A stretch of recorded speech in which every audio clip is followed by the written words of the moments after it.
Questo video vuole essere una guida sincera e indipendente da ogni forma di pubblicità, semplicemente per aiutarvi a scegliere tra le migliaia di modelli e marche di aspirapolvere presenti sul mercato. Ho personalmente testato nel corso degli anni decine di tipologie di aspirapolvere, sia di marche costose e conosciute che di marche meno conosciute e molto più economiche. Quindi vi dirò quali sono i pregi e i difetti di ognuna.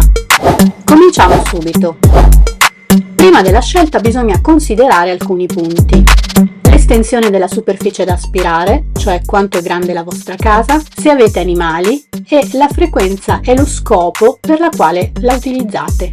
Sappiamo tutti quanta scelta di aspirapolvere il mercato di oggi ci propone, quindi optare per uno o per l'altro tipo è spesso davvero difficile. Oggi proverò a chiarire alcuni punti fondamentali per la scelta e ti darò dei consigli utili e pratici derivanti dalla mia lunghissima esperienza. Pur essendo nel 2023, conosco ancora qualcuno che non utilizza l'aspirapolvere per pulire casa, accampando la scusa della fatica. Non capisco come possa essere possibile una cosa del genere, visto che con l'aspirapolvere giusta non solo la fatica quasi si annulla, ma i risultati non hanno davvero paragoni. Quindi, primo punto. Quante stanze hai bisogno di aspirare? Se hai un appartamento di 60-70 metri quadri, puoi optare tranquillamente per una scopa elettrica e ti consiglio di prenderla con il filo perché, a meno che non scegli un Dyson, le scope elettriche senza filo attualmente in commercio non sono molto performanti. Se invece hai un appartamento appena un po' più grande, ti sconsiglio la scopa elettrica perché il serbatoio per la raccolta della polvere è più piccolo rispetto ai modelli a carrello, quindi sarai costretta a svuotarlo spesso. Attenzione alle scope elettriche però, quando andate ad acquistarle provate nel peso. Ho avuto una Bosch che per quanto avesse una potenza di aspirazione abbastanza buona era molto pesante e tutte le volte era una vera e propria fatica. Inoltre aveva il sacchetto. Altro consiglio, scegliete aspirapolvere senza sacchetto, durano di più e non avete la spesa dei sacchetti. Secondo punto, hai animali in casa? In questo caso ti consiglio una buona aspirapolvere a carrello con una buona potenza di aspirazione, anche se questo non è l'unico criterio di scelta. Qui occorre fare una parentesi, la potenza di aspirazione e la potenza elettrica sono due cose diverse. Nelle indicazioni dei produttori vedrete scritti i watt che indicano quanto assorbe di elettricità e gli Airwatt o PA che indicano la potenza di aspirazione. Per uno scopo solo ed esclusivamente di marketing in passato, i produttori pubblicizzavano le aspirapolvere decantando 1600 watt, 2000 watt, facendo leva sull'ignoranza dei consumatori che vedendo un numero elevato venivano ingannati pensando che questo numero si riferisse ad una maggiore prestazione dell'aspirapolvere. Inoltre, il 1 settembre del 2017 l'Unione Europea ha stabilito la regola che gli aspirapolvere devono avere una potenza massima di 900 watt e un tasso di rumore non superiore ad 80 decibel. Quindi cos'è successo? I produttori hanno dovuto allinearsi alle regole dell'UE e hanno cominciato a produrre aspirapolvere che consumavano meno ma che avevano maggiori prestazioni. Visto che però non potevano più ingannare i consumatori dichiarando valori di watt elevati, hanno cominciato ad utilizzare l'unità PA, cioè la potenza di aspirazione con la quale potevano di nuovo giocare sui numeri elevati.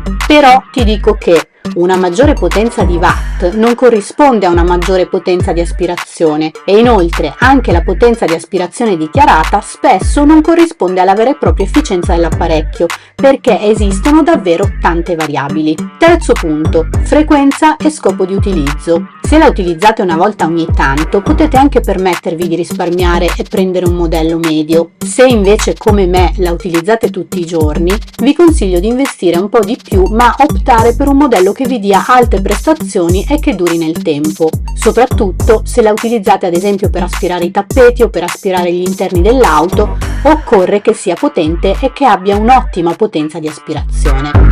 Ed eccoci all'opinione vera e propria dei modelli di aspirapolvere e scope elettriche che ho testato personalmente. Scopa elettrica Colombina di DeLonghi, è leggera e maneggevole ma non è adatta a un uso giornaliero, bassa potenza di aspirazione e materiali scarsi, sconsigliata. Scopa elettrica Piuma di Imetec, è un giocattolo, non aspira ed è difficilissima da svuotare, sconsigliata. Scopa elettrica Miele, con filo e sacchetto, buona potenza di aspirazione ma pesante e poco maneggevole, sconsigliata. Scopa elettrica senza fili V8 di Dyson. Io apprezzo moltissimo i Dyson, credo che siano i migliori aspirapolvere esistenti nel mercato, ma questo modello, oltre a non avere una potenza di aspirazione eccellente, nemmeno alla massima potenza, si scaricava quasi subito, senza contare che è durata appena 2 anni, sconsigliata. Scopa elettrica folletto. Con il tanto decantato folletto io non mi sono mai trovata bene. Buona capacità di aspirazione ma troppo poco flessibile e pesante da utilizzare. Sconsigliato. Aspirapolvere a traino di Roventa. Ne ho testati 3 modelli che hanno funzionato bene all'inizio ma tutti hanno perso potenza con il tempo. Sconsigliate. Aspirapolvere a traino con filtro ad acqua l'ecologico di Polti. Ottima capacità filtrante grazie al metodo attraverso l'acqua ma poco maneggevole e poi richiedeva tanta manutenzione perché dovevo necessariamente pulire il serbatoio dopo ogni volta che la utilizzavo. Sconsigliata. Bidone aspiratutto, che quindi aspira i liquidi e i solidi, della Karcher. Anche questo sconsigliato perché non ha una grande potenza ed è scomodo vista la sua conformazione. Aspirapolvere Inno Living acquistato presso la Metro ad un prezzo davvero bassissimo ma una pessima qualità. Zero potenza aspirante, si sono rotti tutti i componenti dopo nemmeno 2 mesi di utilizzo. Totalmente sconsigliato. Aspirapolvere a traino DC29 Dyson. Ottima potenza di aspirazione, indistruttibile, un po' pesante ma essendo dotato di ruote il peso non si sente. Ce l'ho da più di 10 anni e non mi ha mai dato problemi. Unica cosa che ho sostituito ma subito all'inizio quando l'ho acquistato è stata la spazzola. Quella in dotazione si appiccicava letteralmente al pavimento e non riuscivo ad aspirare facilmente. Ho comprato quella per il parquet e va che è una meraviglia. Non ho il parquet in casa, ho il grass. Consigliato comunque. Aspirapolvere a traino DC29 Animal Pro Dyson. Ho anche questo, l'ho comprato perché avendo una casa su 2 piani volevo averne uno per piano. Stessa cosa di quello detto per il Dyson DC29. Di questo ho addirittura crepato il serbatoio della polvere perché mi è volato giù dalle scale e ho comprato il ricambio su Amazon. Perfetto in tutte le sue caratteristiche, super consigliato.